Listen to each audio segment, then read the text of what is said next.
Hello everyone, welcome to GSV Shashi ma'am, desi Shashi Soni. हमारे channel पे आपका बहुत बहुत स्वागत और अभिनंदन। और कैसे हैं आप सब? आई होप बहुत अच्छे होंगे।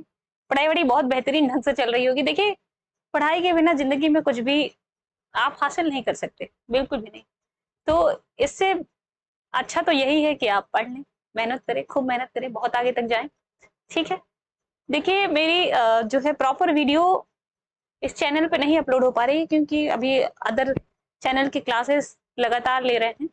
तो बहुत जल्दी है, प्लानिंग किया है मैंने, बहुत जल्दी ही एक एक चैप्टर जो है, एक एक सब्जेक्ट सब्जेक्ट वाइज हम पूरी वीडियो अपलोड करेंगे।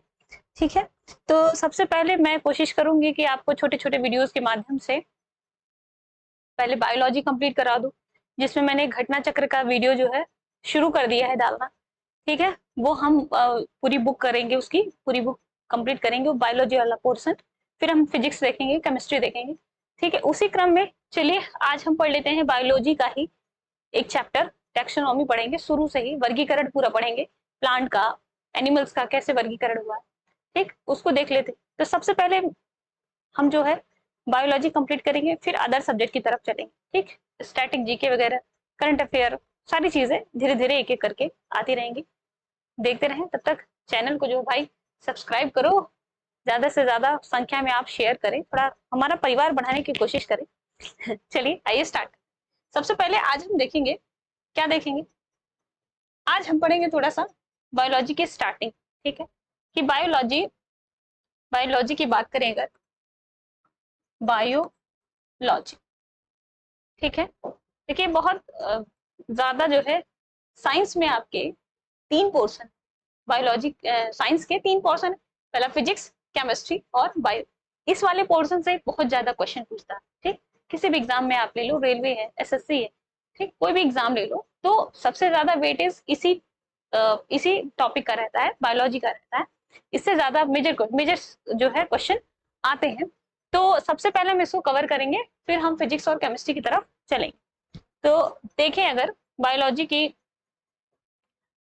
शुरुआत करें अगर, तो ये जो आपका बायो शब्द है, लॉजी शब्द है, ये दो शब्दों से मिलकर बना है बायोलॉजी। बायो यानी कि हम कहते हैं लाइफ की बात कर रहे हैं। ठीक है, लाइफ, जीवन की बात कर रहे हैं। लॉगी, लॉगस शब्द से बना, लॉगस, ठीक, जिसको हम कहते हैं आपका स्टडी, या हिंदी में कहेंगे अध्ययन। ठीक है, यानी कि जीवन का अध्ययन, हम जीवन का, ये तो आप समझ गए, जीवन का अध्ययन ही क्या कहलाता है? आपका बायोलॉजी कहलाता है। ठीक बात है ना? क्या है? जीवन का अध्ययन ही आपका बायोलॉजी, यानी कि study of life is called biology. और स्टडी ऑफ लाइफ, है ना, study of life, life is called biology. ठीक। तो ये जो लाइफ है, आप देखते हो, ये जो जीवन है, ये पौधों के अंदर भी है और जंतुओं के अंदर भी है, मानव के अंदर भी है। ठीक, मानव भी एक जानवर ही है। ठीक है, एनिमल किंगडम में रखा गया है, वो जो है जंतु जगत में रखा गया है, वो भी मानव भी एक क्या है? जानवर ही है। ठीक। तो अगर हम बायोलॉजी की बात करें, तो पूरी तरह जो है इसकी स्टडी किया किसने था? पूछ लिया जाता है who is the father of biology, यानी कि पूरी तरह कंप्लीट अध्ययन किसने किया था? तो कहेंगे, क्वेश्चन पूछता है फादर ऑफ, यानी कि बायोलॉजी का पिता कौन? Father of biology, father of biology कौन है? तो कहते हैं एक साइंटिस्ट है जिनका नाम है अरस्तु या एरिस्टोटल, यही इन्हीं को जो है फादर ऑफ बायोलॉजी कहा जाता है। ठीक। अब ये जो बायोलॉजी है, ये हमारा, ये जो बायोलॉजी है, ये दो पार्ट्स में डिवाइड है। ठीक है, यही देख लेते हैं। ये जो बायोलॉजी है दो सेक्शन में डिवाइड है। पहला तो आपका हो जाता है जूलॉजी। ठीक है, जूलॉजी, जिसमें हम जंतुओं का अध्ययन कहते हैं। दूसरा हो जाता है आपका बॉटनी। क्या हो जाता है? बॉटनी। ठीक है, जूलॉजी, यानी कि जूलॉजी की बात करें तो इसमें हम पूरे जंतुओं का अध्ययन करते हैं। किसका? जंतुओं का अध्ययन करते हैं, चाहे वो आपके सूक्ष्म जीव ही हो गए। ठीक, एक कोशिकीय जीव हो गया, बहुकोशिकीय जीव होगा, अल्प विकसित जीव है या पूर्ण विकसित जीव है, मतलब जीव है, उसका अध्ययन हम कर रहे हैं किसके अंदर, आपके जूलॉजी के अंदर। जंतु है, ठीक, वो जंतु चाहे एक, जंतु का जो शरीर है चाहे वो एक कोशिका हो या बहुकोशिकीय हो, मतलब बहुत ज्यादा कोशिकाओं का शरीर बना हो, लेकिन है जंतु, उसको हम पढ़ेंगे जूलॉजी के अंतर्गत। बॉटनी क्या है, वनस्पतियों का अध्ययन। बॉटनी किसको कहते हैं, वनस्पतियों का अध्ययन। अब ये क्वेश्चन पूछा जाता है, who is the father of zoology, यानी कि जंतु जगत का पिता कौन है, जंतु विज्ञान का पिता कौन है, यही साहब, यही महोदय अरस्तु, ठीक, यही आपके जंतु विज्ञान के पिता है। एक क्वेश्चन पूछता है, who is the father of botany, यानी कि वनस्पति विज्ञान का पिता कौन है। आप क्या कहोगे, एक साइंटिस्ट है जिनका नाम था थियोफ्रेस्टस। क्या था, थियोफ्रेस्टस, वो आपके वनस्पति विज्ञान के पिता है। ठीक है, चलिए आगे हम बढ़ेंगे, इसी क्रम में हम पढ़ना स्टार्ट करेंगे आज टैक्सोनॉमी, वर्गीकरण, ठीक, कि कैसे जो जीवों की उत्पत्ति हुई, तो अब कैसे पता चला कि ये जो है जंतु है, ये पादप है, ठीक, उसके बाद भी कैसे पता चला कि ये मानव है, ठीक है, या जो है ये जो है आपके अलग दूसरे जीव हैं, दूसरे जानवर हैं, जैसे कि अलग अलग वर्गीकरण किया गया ना, कि शेर है, ठीक है, कीट वर्ग है, कीड़े हैं, ठीक है, विकसित जलीय जीव हैं, तो इनका पूरा क्रम से वर्गीकरण किया गया, इनकी पहले पहचान की गई, पहचान करने के बाद इनको 7 चरणों में जो है रख के इनका पूरा आइडेंटिफाई किया गया, पहचान की गई, उसके बारे में हम पढ़ेंगे। तो इसी क्रम में हम देखेंगे, सबसे पहले देखेंगे टैक्सोनॉमी, यानी कि वर्गीकरण, और वर्गीकरण करने वाला था कौन, एक साइंटिस्ट थे जिनका नाम था कैरोलस लीनियस। क्या नाम था, कैरोलस लीनियस। इन्हीं को फादर ऑफ टैक्सोनॉमी कहा जाता है, यानी कि वर्गीकी का जन्मदाता कहा जाता है, ठीक है।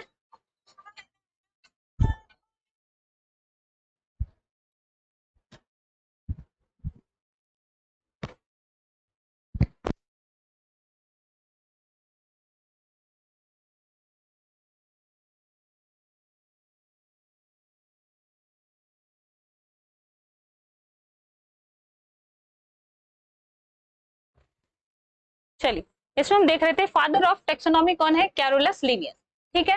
देख, अब टैक्सोनॉमी है क्या, टैक्सोनॉमी 2 शब्दों से मिलकर बना। जब भी आप कोई भी चीज पढ़ो, सबसे पहले उसके नाम पे फोकस किया करो, सारी चीजें उसी नाम में छुपी होती हैं। टैक्सोनॉमी, टैक्सोनॉमी जो है आपके टैक्सा और नोमेनकल्चर शब्द से बना है। तो टैक्सा जो होता है, इसका मतलब होता है कि विशेषता, किसी भी चीज की विशेषता बता रहे हैं, और नोमेनक्लेचर का मतलब होता है नामकरण, ठीक है, विशेषता के आधार पे हमने क्या किया, नामकरण, यही है होता है आपका वर्गीकरण, यानी कि टैक्सोनॉमी। चलिए, इन्हीं जो ये जो कैरोलस लीनियस साहब थे, इन्होंने ही द्विनाम पद्धति दी है। अब मैम ये द्विनाम पद्धति क्या होती है, किसी भी जीव का जो है नामकरण जो किया गया है, ठीक, उसके जीनस और स्पेसीज, यानी कि वंश और जाति के आधार पर किया गया, ठीक।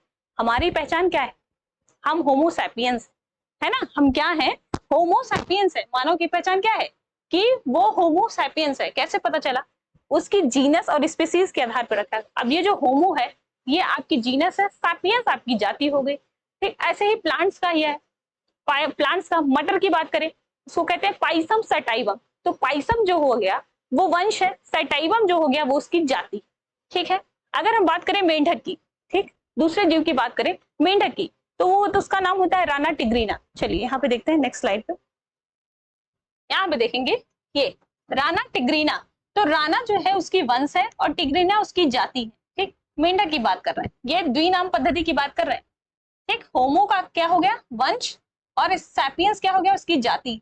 तो जो हम पहचान दे रहे हैं एक जीव को, यही आपका कहला रहा है द्विनाम पद्धति। इसमें नामकरण किया जाता है, किसी भी जीव का, किसी भी जंतु का, किसी भी प्लांट का नामकरण किया जाता है, ठीक। नामकरण भी कैसे होगा, उसके वंश और उसकी जाति के आधार। अब ये जो वंश जाति का जो चरण है, ये कहाँ से आया, ये जो कैरोलस लीनियस सर थे, इन्होंने जीवों की पहचान के लिए 7 चरण बताए। क्या किया, 7 चरण बताए, किस लिए, जीवों की पहचान। अब जैसे बहुत सारे ऐसे, जब जीवों की उत्पत्ति हुई, पूरी सब बिखरे हुए हैं, कौन कौन सा पादप है, कौन सा जंतु है, कौन सा बैक्टीरिया है ना, कुछ नहीं पता था, कुछ भी क्लियर नहीं था। इसी कंफ्यूजन को दूर करने के लिए हर एक ऑब्जेक्ट को, हर एक जीव को उसकी पहचान दिलाने के लिए इतनी मेहनत की गई, ठीक है, उसका एक नाम दे दिया गया, तभी आज हम बहुत ही आसानी से समझ लेते हैं, पढ़ लेते हैं, ठीक है। तो जो कैरोलस लीनियस सर थे, इन्होंने ही क्या किया, जीवों के पहचान के लिए 7 चरण बता दिए। एक पहला आपका था किंगडम। पहला क्या बताया इन्होंने? किंगडम, यानी कि जगत की बात की कि जो जीव है वो जंतु जगत का है। अगर जंतु है जंतु जगत में रखा जाएगा, अगर पादप है तो पादप जगत में रखा जाएगा, है ना। पौधा है अगर तो पादप जगत में, जंतु है तो जंतु जगत में। ठीक, उसके बाद इन्होंने क्या दिया? संघ, यानी कि फाइलम की बात की कि वो किस फाइलम का है। फिर इन्होंने कहा कि उसका एक क्लास होगा, उस जीव का एक ऑर्डर होगा, उसकी एक फैमिली होगी, उसकी एक जीनस होगी, उसका एक स्पीसीज होगा, है ना। आपकी पहचान क्या है? अगर आप जाते हो दूसरे देश में और आपसे पूछ लिया जाता है कि आपकी पहचान क्या है, आप क्या कहोगे? आपसे एड्रेस पूछ लिया गया, अब आप क्या कहोगे? कि मैं इंडिया से हूँ। ठीक, उसने पूछा इंडिया में कहाँ से हो, क्या कहोगे? मैं लखनऊ से हूँ। ठीक, लखनऊ से पूछ लिया कि लखनऊ में कहाँ से हो, क्या कहोगे? हजरतगंज, है ना। हजरतगंज में पूछ लिया कि आप कहाँ से हो, बताओगे ना गली मोहल्ला, या इनफैक्ट घर नंबर भी बताओगे कि घर नंबर 258 या घर नंबर 92 95 जो भी है बताओगे। किसी को भी आप एड्रेस देते हो तो पूरा आपको एकदम सिस्टमेटिक ढंग से देना होता है ना। वैसे ही आपकी पहचान ही वही है। तो ऐसे ही किसी भी जीव की पहचान के लिए सबसे पहले उसको आपके जगत में रखा गया कि भाई जंतु जगत का है कि पादप जगत का है। फिर उसकी संघ बताई गई कि ये उस संघ का है, फिर उसकी बताया कि ये इस वर्ग का है, फिर बताया कि ये इस क्रम के इस ऑर्डर का है, इस गढ़ का है, फिर बताया कि ये इस कुल से बिलोंग करता है, फिर उसकी वंश बताई और उसकी जाति बताई। ये इन्होंने क्या दिया? एक जीव को पहचान देने के लिए ये 7 चरण बताए। ठीक है ना, समझ आ गई बात? द्विनाम पद्धति भी समझ में आ गई होगी। चलिए आगे बढ़ जाएंगे। इसी में अब इसी में कैरोलस लिनियस सर ने सबसे पहले क्या दिया था? 2 किंगडम क्लासिफिकेशन, यानी कि 2 जगत प्रणाली बताई इन्होंने। क्या बताई? 2 जगत प्रणाली। किसने? कैरोलस लिनियस ने। ठीक है, किसने? कैरोलस लिनियस नामक एक साइंटिस्ट थे। उन्होंने ही जो जीव हैं उनको 2 जगत में बांटा। जो जीव हैं उनको 2 जगत में बांटा। जीव का मतलब जंतु और पादप की बात करें। जीव का मतलब क्या? लिविंग थिंग्स का मतलब क्या होता है? जिसके अंदर क्या हो? जान, जीवित हो, ठीक, वो श्वसन करता हो, ठीक, उसके अंदर आपका पाचन होना चाहिए, डाइजेशन होना चाहिए, प्रजनन होना चाहिए, चेतना होनी चाहिए, और क्या होनी चाहिए? और क्या? लोकोमोशन, गतिमान होना चाहिए। भाई पादप तो गतिमान नहीं, अब आप क्या करोगे? तो ये पादप लोकोमोशन वाला कैरेक्टर छोड़ दो, तो बाकी तो कैरेक्टर पाए जा रहा है ना, इसलिए इनको भी जीव में रखा गया। वृद्धि करते हैं, है ना। अगर हम लिविंग थिंग की बात करें यहीं पे, लिविंग थिंग्स की आप बहुत अच्छे से समझते होंगे लिविंग थिंग्स क्या होती हैं। लिविंग थिंग्स, लिविंग थिंग्स की अगर बात करें तो उसमें क्या होनी चाहिए? लोकोमोशन, है ना। और क्या होनी चाहिए? रिप्रोडक्शन, प्रजनन करना चाहिए, ठीक है। उसके अंदर चेतना होनी चाहिए, है ना। पाचन करना चाहिए, श्वसन करना चाहिए, वृद्धि होनी चाहिए, है ना, वृद्धि होनी चाहिए। ये सब फैक्टर, ये सब जो है क्या है? ये लिविंग थिंग्स की पहचान कराते हैं, है ना। क्या कराते हैं? लिविंग थिंग्स की पहचान कराते हैं। इसी के आधार पे इसको 2 जगत में बांट दिया गया, एक आपका प्लांट, दूसरा एनिमल। क्लियर? चलिए नेक्स्ट देखते हैं। इसमें हमने समझा, इसके बाद जो है आपकी बहुत सारी 3 जगत सिस्टम आया था, ठीक है, यानी 3 किंगडम सिस्टम आया था, फिर आपका 4 किंगडम सिस्टम आया, फिर 5 किंगडम सिस्टम आया। सबसे ज्यादा प्रमाणित, सबसे ज्यादा स्वीकृत ये आपके 5 किंगडम क्लासिफिकेशन था, यानी कि 5 जगत वर्गीकरण सबसे ज्यादा प्रमाणित है, इसीलिए इसको हम पढ़ते हैं, इसी से प्रश्न पूछा जाता है। अभी प्रीवियस एग्जाम में क्या पूछा है? इसकी जो है खोज किसने की थी? ये 5 जगत किंगडम किसने दिया था? तो क्या कहोगे? R.H. विटकर नामक एक साइंटिस्ट थे जिन्होंने 1969 में ये प्रणाली दी थी। चलिए अगर नेक्स्ट बात करेंगे तो जो 5 किंगडम प्रणाली है उसमें कौन कौन से किंगडम आते हैं, तो देखेंगे सबसे पहले हमारा आएगा प्लांट किंगडम, एनिमल किंगडम, फिर आया प्रोटिस्टा किंगडम, मोनेरा किंगडम, फिर कवक या फंजाई किंगडम। ठीक है, अब ये पादप क्या होंगे? जितने भी पौधे हैं जिसके अंदर पौधों के गुण हैं, पौधे अपना भोजन खुद बनाते हैं, ऑटोट्रॉपिक होते हैं, ठीक है, प्रकाश संश्लेषण की क्रिया द्वारा सूर्य की उपस्थिति में अपना भोजन बनाते हैं, उनको रख दिया गया पादप जगत में। फिर जंतु, जिसके अंदर जंतु का कैरेक्टर था, जो प्रजनन कर रहा था, श्वसन कर रहा था, है ना। अभी लिविंग थिंग्स के कैरेक्टर आपने देखे, तो वो जो भी जंतु का कैरेक्टर शो कर रहा था, जंतु अपना भोजन स्वयं नहीं बनाता है, दूसरे के ऊपर आश्रित होता है, इसको बोलते हैं परपोषी होता है, जंतु जगत में रखा गया। फिर हमने बात की प्रोटिस्टा की। प्रोटिस्टा की अगर हम बात करें, प्रोटिस्टा जगत, तो आप एक कॉमन डिजीज सुनते हो, मलेरिया, है ना, मलेरिया। उसका पैथोजन क्या है, उसका कारक क्या है? उसका कारक होता है एक छोटा सा जीव होता है जिसका नाम है प्लाज्मोडियम। क्या नाम है? प्लाज्मोडियम। ये प्लाज्मोडियम आपके प्रोटिस्टा जगत में रखा गया है। किस में रखा गया है? प्रोटिस्टा जगत में। इनकी जो कोशिका होती, इनका जो शरीर होता है ना, शरीर, हमारा शरीर देखो कितना विशाल है, बड़ा है ना, बहुत सारी कोशिकाओं से मिलकर बना है, छोटी छोटी खूब ढेर सारी कोशिकाएं हैं, उन्हीं कोशिकाओं से अलग अलग अंग बने हुए हैं, पूरा एक सिस्टम बना हुआ है, हर अंग का एक सिस्टम है ना। पूरी पूर्ण विकसित जीव हैं हम लोग, लेकिन ये पूर्ण विकसित जीव नहीं। इनकी जो बॉडी है वो सिर्फ एक कोशिका की बनी है, उसी एक कोशिका के अंदर सारी क्रियाएं हो रही, ठीक, उसी एक कोशिका के अंदर सारी क्रियाएं, श्वसन, पाचन, डाइजेशन, उत्सर्जन, सारी चीजें एक ही कोशिका के अंदर हो रही, ठीक है। तो वो आपके सूक्ष्म जीव हैं, वो आएंगे इसमें प्रोटिस्टा के अंतर्गत। फिर है, हमने पढ़ा मोनेरा। मैम मोनेरा क्या होता है? मोनेरा जगत में कौन कौन से जीव आते हैं? तो आप एक नाम सुने होंगे, बैक्टीरिया, जीवाणु। जितने भी जीवाणु है, वे बीमारी कराने वाले जितने ढेर सारे जीवाणु है ना, ये सारे जीवाणु आपके किस में रखे गए हैं? मोनेरा में रखे हैं। किस जगत में? मोनेरा जगत। सभी बैक्टीरिया, जितने भी बैक्टीरिया हैं, ठीक। बैक्टीरिया दो प्रकार की होती है ना, लाभदायक बैक्टीरिया भी होती है, हानिकारक बैक्टीरिया भी होती है। हानिकारक बैक्टीरिया रोग फैलाती है, लाभदायक बैक्टीरिया कहाँ होती है? आप दही खाते है ना, दही खाते हो तो दूध से दही बनता है, अगर बैक्टीरिया ना हो तो दही कभी नहीं बनेगा। एक बैक्टीरिया जिसका नाम है लैक्टोबैसिलस, क्या नाम है? लैक्टोबैसिलस, यही जो है दूध से दही बनाने में सहायता करती है, तभी दही का निर्माण होता है और हम आराम से खा लेते हैं, है ना। तो लाभदायक बैक्टीरिया कौन सी? लैक्टोबैसिलस। तो जितने भी बैक्टीरिया, जितने भी जीवाणु हैं, वो आ जाते हैं मोनेरा जगत में रखे गए हैं। फिर उसके बाद हम बात करते हैं कवक यानी फंजाई की। कवक से बहुत सारे रोग होते हैं। कवक भी देखिए दो तरह से होते हैं, एक तो आपके लाभदायक होते हैं, एक हानिकारक होते हैं। हानिकारक क्या करेगा? रोग फैलाएगा, जैसे आपके दाद, खाज, खुजली, ठीक है। और क्या होगा? गंजापन हो जाता है, एथलीट फूट हो जाता है, पैरों में सड़न हो जाती है, देखते हो ना बारिश के टाइम पे उंगलियों के बीच में सड़न होती है, उसका कारण क्या है?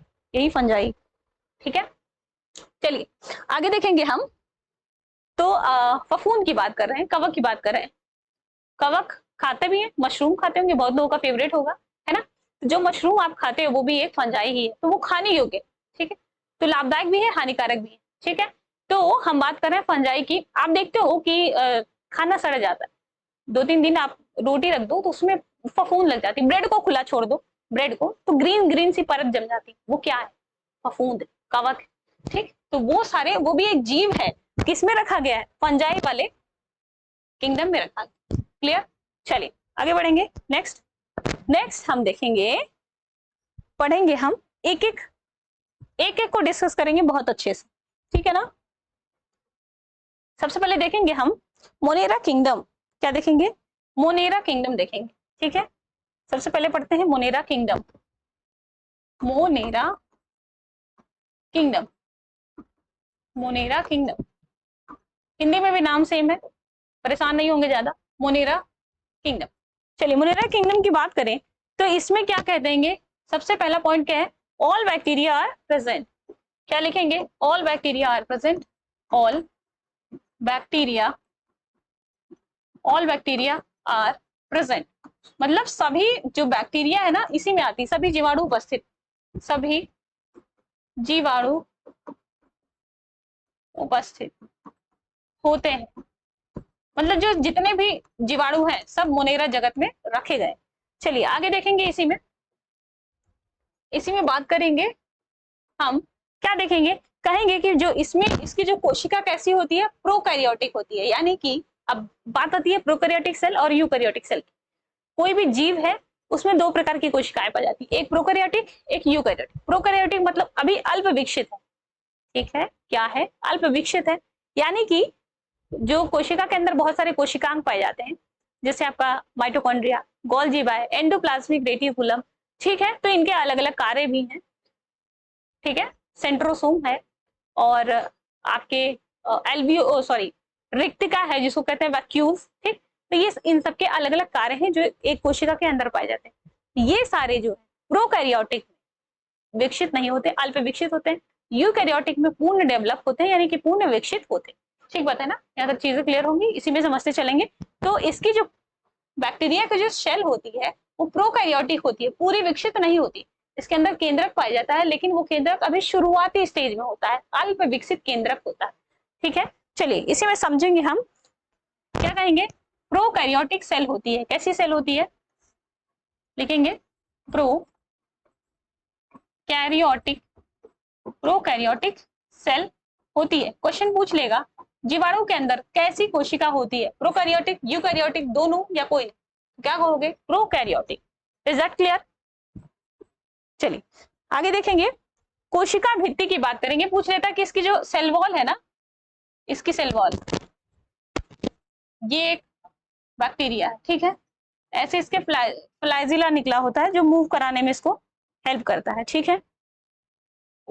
बीच में से इसका न्यूक्लियस होगा, ऐसे ढेर सारे साइटोप्लाज्म,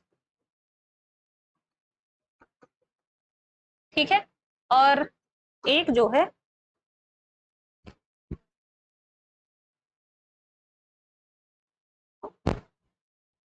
चलिए, ये जो आप देख रहे हो ना, ये इसको बोलते हैं सेल वॉल। सेल वॉल, कोशिका भित्ति, ठीक अंदर वाली जो लेयर दिख रही है उसको बोलते हैं cell membrane. Cell membrane, plasma झिल्ली, ठीक है ना। इसके अंदर ये होता है फ्लैजिला जो इसको मूव करने में हेल्प करता है। फ्लैजिला, फ्लैजिला ये किसके लिए रिस्पॉन्सिबल है? मूवमेंट के लिए, मूवमेंट के लिए, ठीक है ना। चीजें आपको क्लियर होंगी। इसके अंदर है न्यूक्लियस जो वेल डेवलप नहीं होता है, अल्प विकसित, चीजें क्लियर होंगी। चलिए आगे बढ़े। इसी में हमने कहा कि प्रोकैरियोटिक सेल होती है, और इसकी जो ये जो मैंने बात की सेल वॉल, ये जो सेल वॉल है किस चीज की बनी होती है? तो लिखेंगे इसी में पॉइंट लिखेंगे, सेल वॉल, सेल वॉल जो है पॉली पेप्टाइडोग्लाइकन की बनी होती है। Cell wall peptidoglycan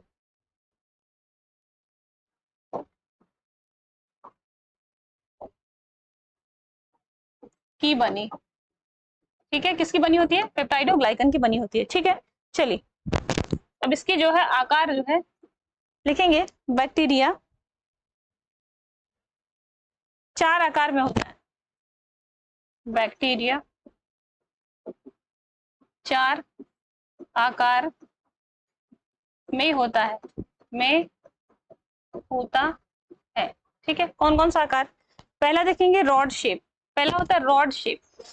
rod shape यानी कि इसका आकार जैसे रॉड नहीं होता है, रॉड ऐसे ऐसे ऐसे, ये रॉड शेप में होता है, ठीक है।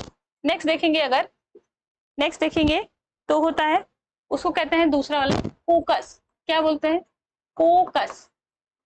कोकस, इसका शेप ऐसे गोल गोल ऐसा ऐसे ढेर सारा होता है, ठीक है, राउंड शेप में होता है। चलिए इसी में आगे बढ़ेंगे। एक होता है स्पाइरिलम, तीसरा होता है स्पाइरिलम। Spirillum, spirillum. अब इसका स्पाइरिलम का क्या है? स्पाइरिलम जो है आपका कुछ ऐसे ऐसे शेप में, स्पाइरल शेप में होता है, ठीक है। और फोर्थ की बात करें, अगर फोर्थ की अगर बात करें तो ये आपके विब्रियो हो। फोर जो होता है उसको कहते हैं विब्रियो। क्या बोलते हैं? विब्रियो। एक कॉमा के आकार में होता है। कैसा? कॉमा, जैसे आप छोटा सा कॉमा नहीं लगाते हो, ऐसे ऐसे ऐसे छोटा सा कॉमा लगाते हो कि नहीं लगाते, वही उसी के आकार का होता है ये, ठीक। ये इसका आकार है, किसका? बैक्टीरिया का। अब इसमें पूछ लेता है कि बैक्टीरिया शब्द किसने दिया था? किसने दिया था बैक्टीरिया शब्द? तो कहेंगे ई हेकल। ई हेकल नामक साइंटिस्ट ने जो बैक्टीरिया शब्द है, बैक्टीरिया शब्द किसने दिया? ई हेकल। ई हेकल नामक साइंटिस्ट थे, इन्होंने ई हेकल शब्द दिया। इसकी खोज पूछ ले तो खोज किसने की? खोज के बारे में प्रश्न बहुत बार पूछा है कि बैक्टीरिया की खोज किसने की थी? यही आपका क्या था? लिविंग सेल था, यानी जीवित कोशिका थी। बैक्टीरिया के सेल जीवित कोशिका थी, इसकी खोज की थी आपके Antonie van Leeuwenhoek. Antonie van Leeuwenhoek नामक साइंटिस्ट है, उन्होंने ही इसकी खोज की थी। Is that clear? चलिए इसी में पूछ लेता है कि सबसे छोटी कोशिका, एक क्वेश्चन पूछता है कि सबसे छोटी कोशिका किस एनिमल की होती है? क्या बोलोगे? एक बैक्टीरिया जिसका नाम है Mycobacterium, Mycobacterium, mycoplasma bacterium, sorry. सबसे छोटी कोशिका, सबसे छोटी कोशिका पूछ लेगा किसकी होती है, तो एक बैक्टीरिया है जिसका नाम है माइकोप्लाज्मा बैक्टीरियम, इसका नाम है माइकोप्लाज्मा बैक्टीरियम। ठीक है, इसी की जो है कोशिका सबसे छोटी है। सबसे बड़ी पूछ लेगा, सबसे बड़ी सेल किस एनिमल की होती है, तो शुतुरमुर्ग का अंडा होता है, उसकी कोशिका जो है सबसे बड़ी। ठीक है, समझ आ रहा है कुछ कि नहीं आ रहा है? आई होप समझ आ रहा होगा। चलिए आगे देखेंगे हम। अब अगर हम बात करें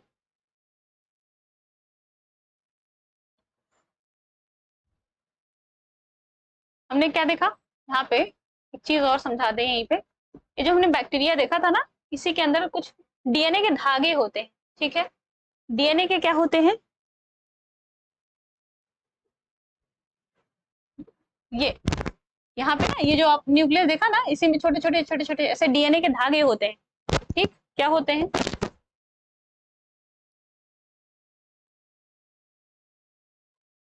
डीएनए के ऐसे ऐसे धागे होते हैं। ठीक, यही जो है क्या करता है बैक्टीरिया,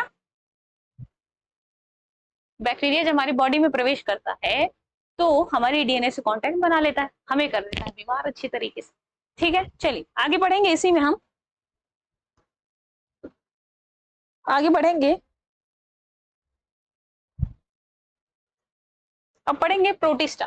पहला हमने देखा मोनेरा, दूसरा देखेंगे protista, kingdom protista, kingdom protista, protista, protista kingdom के बारे में पढ़ेंगे थोड़ा सा। ठीक है, चलिए आइए देखेंगे प्रोटिस्टा किंगडम में क्या है। सबसे पहले क्या होता है कि ये एकल कोशिकीय जीव है, यानी कि इसकी जो ये जो है ना एक कोशिका है, इसी के अंदर इसकी सारी क्रिया होगी। इसी के अंदर आपका ये डाइजेशन है ना, श्वसन, उत्सर्जन, सारी चीजें इसी के अंदर होती है। ये एक कोशिका है ना, कोशिका, ये पूरी बॉडी है। क्या है ये? बॉडी है एक जीव की, इसी के अंदर जो है एक ही कोशिका के अंदर सारी क्रियाएं हो रही हैं। एक पाचन भी ये यही कर रहा, श्वसन भी ये इसी कोशिका के अंदर कर रहा। हमारे पाचन के लिए पूरा सिस्टम बना हुआ है, डाइजेस्टिव सिस्टम है ना। हमारे यहाँ आहार नाल से लेके हमारे आमाशय है, छोटी आंत है, बड़ी आंत है, अलग सिस्टम। श्वसन के लिए हमारे पास वेल डेवलप्ड क्या है, लंग्स है, फेफड़ा, उसमें हम ऑक्सीजन लेंगे, कार्बन डाइऑक्साइड बाहर करते हैं। ठीक, हार्ट का पूरा एक हार्ट बना हुआ कंप्लीटली, जो ब्लड का रेगुलेशन करता है ना, ब्लड का पूरा रेगुलेशन करेगा, ब्लड प्योर होगा, प्योर होने के लिए आएगा, ब्लड को पंप करेगा। ठीक ना, एक्सक्रेशन के लिए किडनी है। तो हर एक मतलब काम के लिए, हर एक कार्य के लिए एक पूरा सिस्टम है, अलग अलग अंग। लेकिन इसमें क्या होता है, पूरी बॉडी सिर्फ एक कोशिका की होती है, इसी के अंदर सारे काम संपन्न किए जाते हैं। ठीक है, चलिए प्रोटिस्टा की हम बात करेंगे, किंगडम प्रोटिस्टा। कुछ कैरेक्टर इसमें लिखेंगे, एकल कोशिकीय होते हैं, एकल कोशिकीय, एकल कोशिकीय जीव है, एकल कोशिकीय जीव है। ठीक, कैसे जीव है ये? एकल कोशिकीय जीव है। फिर अगर हम देखेंगे और नेक्स्ट कहेंगे यूकैरियोटिक होते हैं। क्या होते हैं? यूकैरियोटिक होते हैं, यूकैरियोटिक होते हैं, यानी कि इसमें जो है यूकैरियोटिक का मतलब क्या, ये कोशिका जो है पूर्ण विकसित होती है। इसके अंदर केंद्रक होगा, राइबोसोम होगा, राइबोसोम बनाता है प्रोटीन। ठीक है, गोल्गी बॉडी होगा जो प्रोटीन का परिवहन करता है, माइटोकॉन्ड्रिया होगा जो ऊर्जा का निर्माण करेगा। ठीक, लाइसोसोम होगा, ठीक, और न्यूक्लियस होगा, केंद्रक होगा, जो पूरी कोशिका को कंट्रोल करता है। ठीक बात है, समझ आ रही बात? वैक्यूल्स होंगे इसके अंदर, यानी कि ये कोशिका जो है पूर्ण विकसित होती है। यूकैरियोटिक का मतलब कोशिका पूर्ण विकसित होती है। चलिए इसी में देखेंगे हम और क्या समझेंगे इसमें, इसका एग्जाम्पल देखेंगे कौन कौन सा जीव है। इसका एग्जाम्पल हो जाएगा अमीबा, अमीबा और पैरामीशियम, पैरामीशियम, ठीक, युगलीना, युगलीना, ये सब जीव हैं जो इसके एग्जाम्पल हैं, किसके? प्रोटिस्टा के। चलिए देखेंगे थोड़ा सा कुछ समझेंगे। ये देखो, ये क्या है ना, एक अमीबा है। क्या है ये? अमीबा है। अमीबा है ये। अमीबा ऐसे ही होता है, ठीक। इसके अंदर ऐसे ऐसे ढेर सारे साइटोप्लाज्म इसके अंदर भरा पड़ा है, ठीक। क्या है? साइटोप्लाज्म भरा पड़ा है। चलिए अब मान लो ये खाना है, फूड पार्टिकल। अब भाई इसको जीना है तो खाना तो खाएगी ना, कि नहीं खाएगा ये बेचारा, ठीक है। फूड पार्टिकल ये इसका खाना है, ठीक। अब ये खाना आ रहा है, अब इसके पास हाथ तो है नहीं कि हाथ से उठाया और खा लिया, नहीं है बिल्कुल भी। इसमें क्या होगा, ये जो अंग आप देख रहे हो ना, ये वाला स्यूडोपोडिया इसको बोलते हैं। क्या बोलते हैं? स्यूडोपोडिया, ठीक है। अब ये अपनी बॉडी को चेंज करेगा। कैसे करेगा?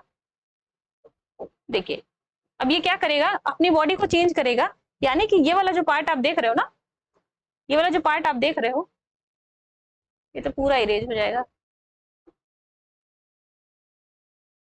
चलो कोई बात नहीं, दूसरा बना लेते हैं।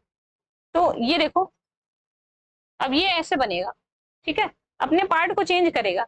अब ये जो खाना था ना, खाना, वो यहाँ ऐसे इसी के माध्यम से एंटर कर जाएगा, ठीक है। इसी के माध्यम से यहाँ पे अंदर अंदर प्रवेश कर जाएगा खाना, और ये फिर इसको जो है, फिर ये अपने शेप में आ जाएगा। ठीक बात है ना? समझ आ गया खाना कैसे खा रहा है अमीबा? अमीबा खाना कैसे खा रहा है? अमीबा देखो इमोर्टल होता है, यानी कि ये अमर होता है। अमर होता है, अमर होता है, मरता नहीं है कभी, ये अमर होता है। अब इसको अगर इसका प्रजनन करना है ना, इसमें भी प्रजनन होगा। प्रजनन होगा कैसे होगा? द्विखंडन होगा। द्विविखंडी विखंडन, बाइनरी फिजन होगा, ठीक है। क्या होता है? Binary fission. कैसे? अब ये अमीबा है, ये अमीबा है ना, इसको अब बनानी है 2 कोशिका, प्रजनन करना है इसको, इसी के अंदर प्रजनन वगैरह सब कुछ होता है। अब ये जो है ना, बीच में ये न्यूक्लियस, अब ये बीच से ऐसे टूटेगा, ठीक है। ये पूरी जो पेरेंट सेल है ना, ये क्या है? ये पेरेंट सेल है ना, पेरेंट बॉडी। ये क्या करेगा ना, ये ऐसे ही 2 पार्ट में जो है ये टूट जाएगा। क्या हो जाएगा? 2 पार्ट में ऐसे टूट के जो है, 2 पार्ट में टूटेगा और 2 कोशिका का निर्माण कर देगा। ये 2 अमीबा बनती, ठीक है। समझ आई बात? ये क्या कर रहा है? अपना द्विविखंडन। क्या कर रहा है? द्विविखंडन, ठीक। बाइनरी फिजन करके ये अपने एक से और अधिक कोशिकाओं, अमीबा का निर्माण कर रहा है, ठीक है। समझ आई बात? आगे बढ़े, चलिए इसी में बात करेंगे प्लाज्मोडियम की। यहीं पे देख लेंगे प्लाज्मोडियम। मैंने बताया प्लाज्मोडियम। प्लाज्मोडियम क्या करता है? मलेरिया रोग फैलाता है ना, मलेरिया रोग का कारक है, पैथोजन है, ठीक है। मलेरिया रोग का कारक है। आप देखोगे पैरामीशियम, पैरामीशियम जो उल्टे जूते के आकार का होता है, या स्लीपर देख रहे हो ना, चप्पल, उसी के आकार का पैरामीशियम होता है। ऐसे फ्लैजिला लगे होते हैं, ठीक है। मूव करने में जो हेल्प कराते हैं। इसके अंदर पूरी न्यूक्लियस है, तो कहीं माइटोकॉन्ड्रिया है, ठीक है। सेंट्रोसोम बना हुआ है अपना, ठीक है। कहीं पे जो है एंडोप्लाज्मिक रेटिकुलम बना है, गोल्गी बॉडी बनी हुई है, ठीक। ऐसे ही ये पूरा क्या है? पैरामीशियम। पैरामीशियम समझ आ गया होगा। चलिए आगे बढ़ेंगे, आगे देखेंगे फंजाई को पढ़ेंगे। क्या पढ़ेंगे आप? Kingdom fungi, kingdom fungi, kingdom fungi, kingdom fungi, ठीक है। यानी कि कवक के बारे में पढ़ेंगे। क्या? कवक। चलिए कवक के बारे में पढ़ेंगे तो कहेंगे सबसे पहले ये क्वेश्चन पूछा है कि what study of fungi is called, study of fungi is called क्या? माइकोलॉजी। क्या कहते हैं? माइकोलॉजी। यानी कवक के अध्ययन को क्या कहते हैं? माइकोलॉजी। ये प्रश्न बहुत बार पूछा है, इम्पोर्टेंट क्वेश्चन है, इम्पोर्टेंट क्वेश्चन है। चलिए इसी में हम आगे बढ़ेंगे, देखेंगे क्या देखेंगे। मैंने कहा इसकी जो कोशिका होती है ना, ये यूकैरियोटिक होती है, यूकैरियोटिक। अब तक आप यूकैरियोटिक के बारे में समझ गए। यूकैरियोटिक सेल होती है, ठीक है। और ये क्या होता है? परपोषी होता है, हेटेरोट्रॉपिक। अपना खाना ये खुद नहीं बनाता है, परपोषी होता है। कैसा होता है? परपोषी होता है, ठीक है। चलिए आगे बढ़ेंगे। और इसमें जो है जो एक कोशिकीय जीव भी होते हैं, एक कोशिकीय व बहुकोशिकीय जीव, बहुकोशिकीय, एक कोशिकीय व बहुकोशिकीय जीव होते हैं। ठीक है, यानी कि कुछ ऐसे कवक हैं जो जिनकी बॉडी एक सेल की बनी होती है, कुछ ऐसे कवक हैं जिनकी बॉडी जो है एक से ज्यादा कोशिका की बनी होती है। चलिए इसी में देखेंगे, एक कोशिकीय जो है, आप देखते हो ना, एक कवक है जिसका नाम है ईस्ट। क्या है? ईस्ट, जिससे आप ब्रेड बनाते हो। क्या बनाते हो? ब्रेड बनाते हो, जिससे आप जो है और भटूरा बनाते हो। कहते हो गरम गरम एकदम सॉफ्ट वाला भटूरा चाहिए, है ना, तभी तो खाने में आनंद आता है। वो कैसे होता है? ईस्ट, जो ईस्ट है ना, वही उसके सॉफ्टनेस का राज क्या है? ईस्ट। चलिए इसी में जो है आपका फफूंद, जो बहुकोशिकीय, अगर बहुकोशिकीय कवक की बात करें तो जितने भी आपके मोल्ड्स यानी कि फफूंद होते हैं, फफूंद ये आपके होते हैं बहुकोशिकीय। और जो आप मशरूम खाते हो, मशरूम, ये भी बहुकोशिकीय कवक है। क्या है? बहुकोशिकीय कवक है। एक कोशिकीय कवक का एग्जांपल ईस्ट, बहुकोशिकीय कवक का एग्जांपल फफूंद और मशरूम। Is that clear? चलिए आगे बढ़ेंगे। मशरूम क्या होता है? खाद्य योग्य, खाने योग्य है, तभी तो आप खाते हो।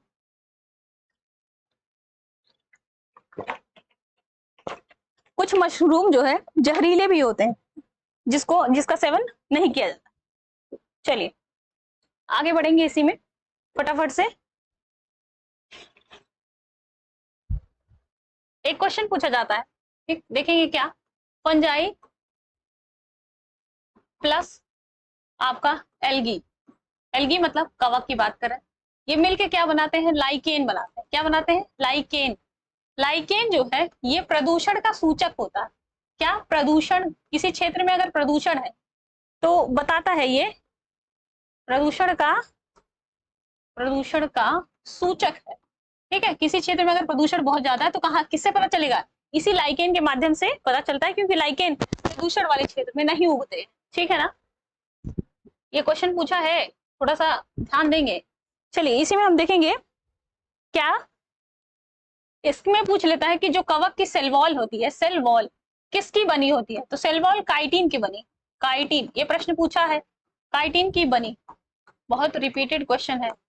सेल वॉल जो है काइटिन की बनी होती है। इसी में हम देखेंगे कि जो है ब्रेड का जो फंगस है उसका नाम क्या है? पूछ लेता है कि जो ब्रेड में आपका फंगस लगता है ना, ब्रेड का जो फंगस है, फंगस, उसका नाम क्या है? उसका नाम है राइजोपस। क्या है? राइजोपस। ठीक, कवक के बारे में आपने पढ़ लिया। समझ, एक चीज और इंपॉर्टेंट, क्या? पेंसिलिन एक कवक है जिसका नाम है पेंसिलियम नोटेटम। क्या नाम है? Penicillium notatum. उससे एंटीबायोटिक्स बनाया जाता है, जो बैक्टीरिया से आपके रक्षा करने का काम करती है ना, पेंसिलिन नामक दवा है, वो बना है पेंसिलियम नोटेटम से। ये क्या है? एक एंटीबायोटिक है जो बैक्टीरिया से आपकी रक्षा करती है। ये क्वेश्चन पूछा है। ठीक है, क्या है? पेनिसिलिन, पेनिसिलिन, पेंसिलिन नामक दवा है ना, दवा, ये क्या है? एंटीबायोटिक है ना, क्या है ये? एंटीबायोटिक है, एंटीबायोटिक। बनी किससे है? Penicillium, penicillium notatum, penicillium notatum नामक कवक से बनी है। ठीक है, करती क्या है? जीवाणुओं से रक्षा। अच्छा, ये इसमें पूछ लेता है कि खोज किसने की थी इसकी? खोज पे प्रश्न बना है कि इसकी खोज किसने की थी? एक साइंटिस्ट थे जिनका नाम था अलेक्जेंडर फ्लेमिंग। क्या? अलेक्जेंडर